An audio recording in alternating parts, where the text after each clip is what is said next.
All right, so Barbados has decided that they are going to cut ties with Queen Elizabeth. She will no longer be the head of state of that country, which I completely agree with. I think that the fact that it took this long was ridiculous.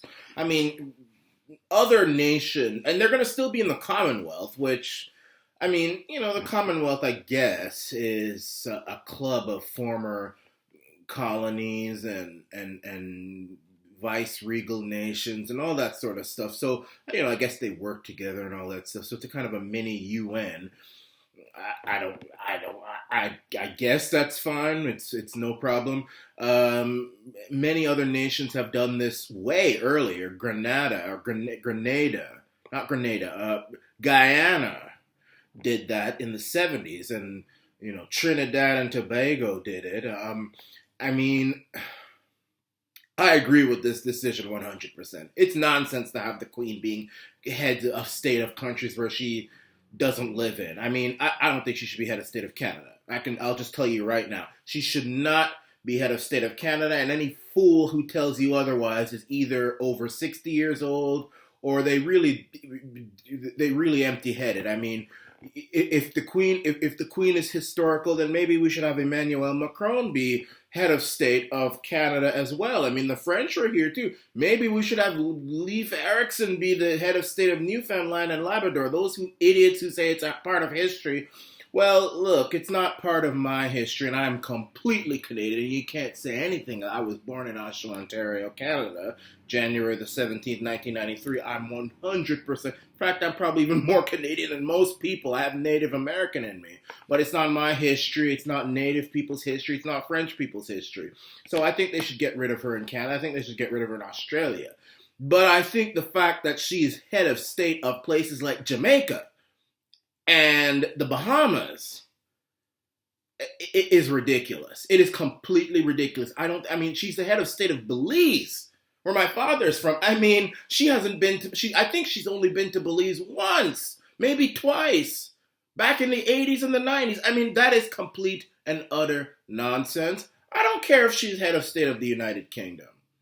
Now, people who know me know that I have mixed feelings about the House of Windsor, that family. They have been involved in some very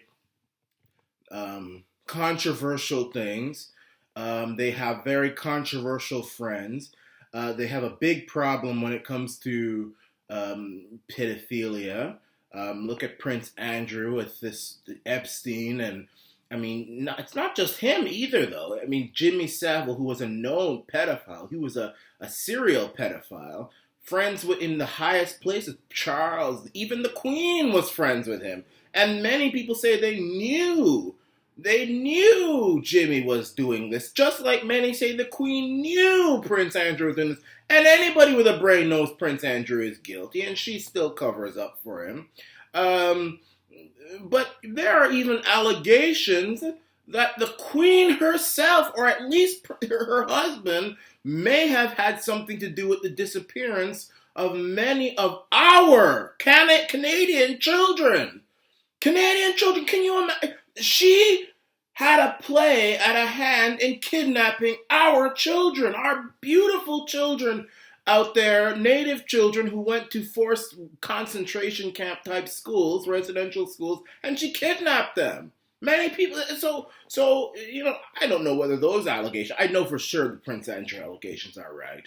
I don't know for sure, but anybody with a brain can see that the fool is lying. I don't think that Virginia Roberts Giuffre is crazy, but we're not going to talk about the whole family. We're talking about common sense here.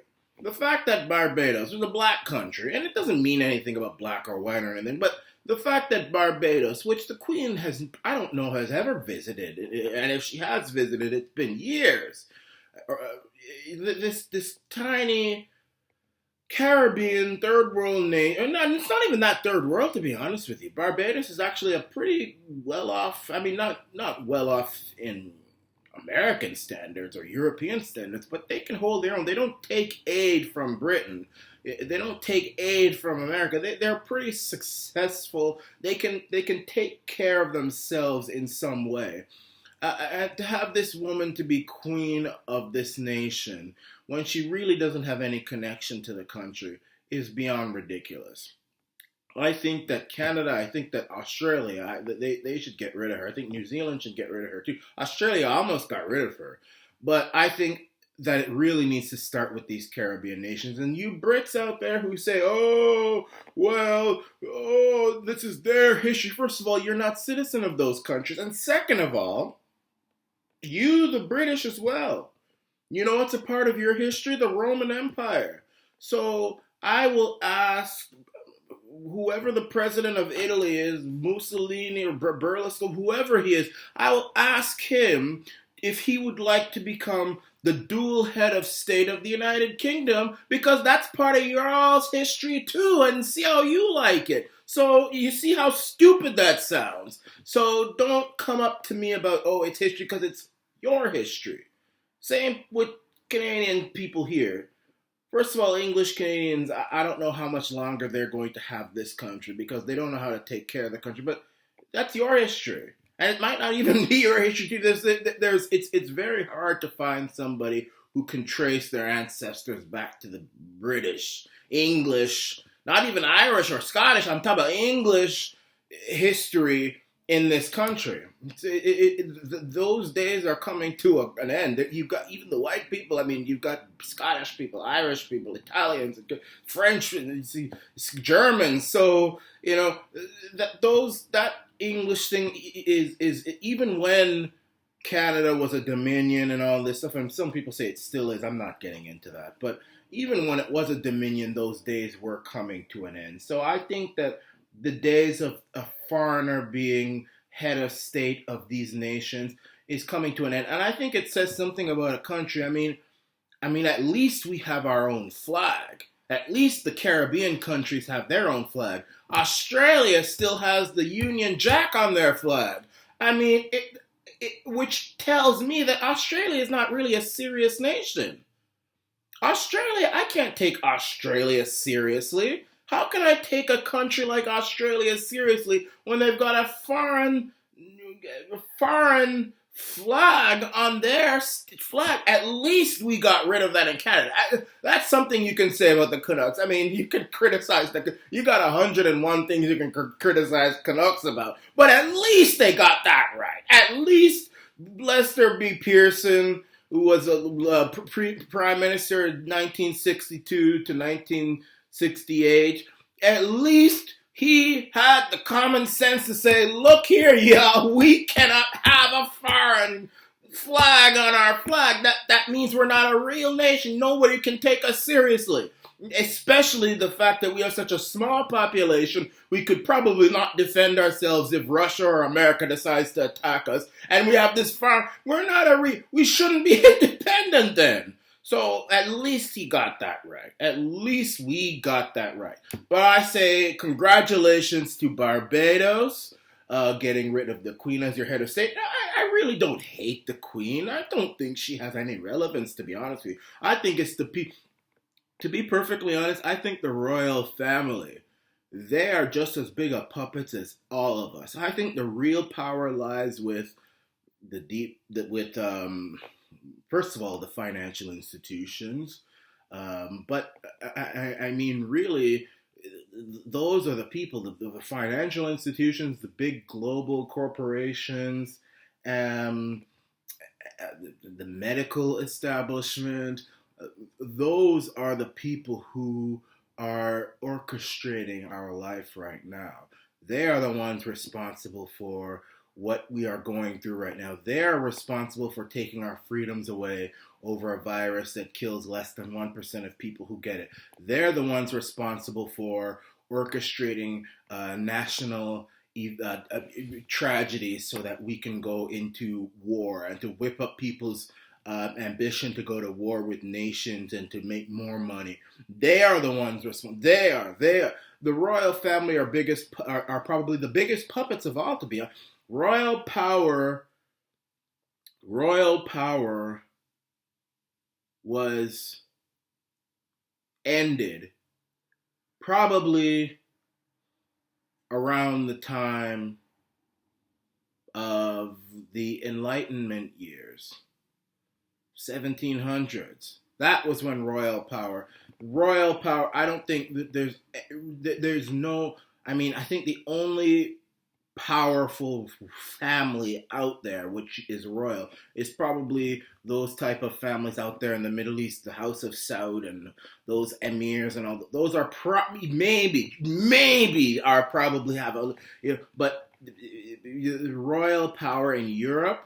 There's no, those people are nothing more than actors and actresses. That's all they are. That's all they will be. They have no power. They can't do anything.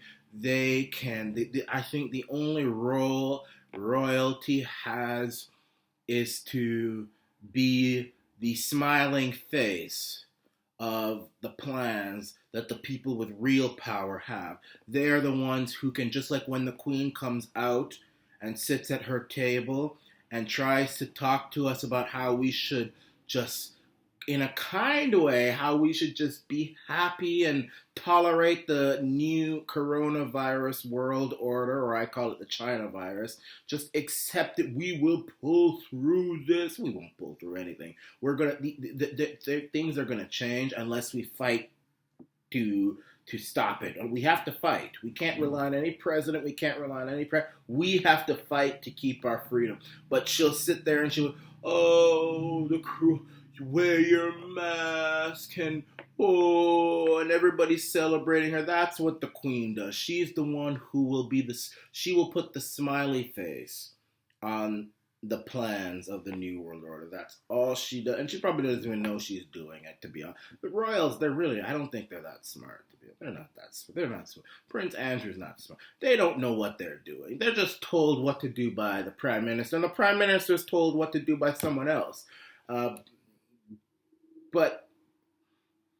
And by the way, just because the Queen is not head of state of Barbados anymore doesn't mean that the problems of Barbados are going away anytime soon. I mean, Barbados is not a down and out country, but it's not rich either. And I just want people who are in Barbados, who are watching this, to know that your problems aren't just going to disappear overnight. In fact, they may even get worse. I don't know. I don't know if Britain is going to do something to. I don't think they're going to do anything. But and that's the thing that black people need to understand, because Barbados is mostly black country, so I can say that. Just like when black people, Obama was the first black president, which he was not. He's not black. He's more white than black, to be honest. But he's the first black president, and they thought all their problems would go away. Their problems got worse. So, we shouldn't rely on superficial changes. I mean, there are changes that make sense, like this, that Barbados, it makes sense, and that's it. It's not going to be the land of milk and honey overnight. It's not going to happen. So just cool yourself now. Continue on with your life. Don't get all uppity and everything, because, you've gotten rid of something that really you could live with or without. But it makes sense to get rid of it. I agree with it, but your problems will be solved by God. And by taking action yourself. Because God helps those who help themselves. We have to stand up and start taking action for ourselves instead of relying on humans to take action for us. And if we can't do that, then we just need to rely on God. This is the Arana Nation. I'm out here in Toronto. This is the Arana Nation.